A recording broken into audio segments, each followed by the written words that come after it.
அதில் முதல் கருத்து, இறைவன் இரக்கமுடையவராக இருக்கிறார். இயேசுவினுடைய இரக்கம் மிக சிறந்தது. நம்ம பார்த்த உடனே நம்ம மீது இரக்கம் வைக்கிறது யாருங்க? கடவுள் மட்டும்தாங்க.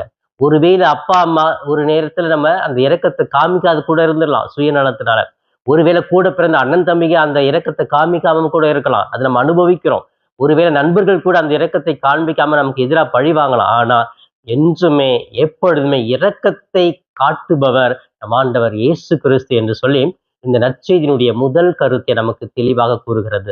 பிரியமானவர்களே, இறைவன் நம் மீது இரக்கம் கொள்ளுகிறார். ஐயோ பாவம், எப்படி போவாங்க, போற வழியில இறந்துருவாங்களே, போற வழியில மயங்கி விழுந்துருவாங்களே, போயிட்டு அவங்க உட்கார்ந்து சமைச்சு எப்ப போய் சாப்பிடுறது, இதெல்லாம் இயேசு யோசித்து பார்த்து அந்த மக்கள் மீது இரக்கமுடையவராக பரிவு உள்ளவராக இருக்கிறார். எனவே அந்த இரக்கம் நமக்கு இன்னைக்கு இருக்குதுங்க. இயேசு நம்ம மேல வச்சிருக்கிறாருங்க. ஐயோ இந்த மகனுக்கு இது தேவையாச்சே, இது செய்யணுமே, ரொம்ப கஷ்டப்படுறானே, ரொம்ப துன்ப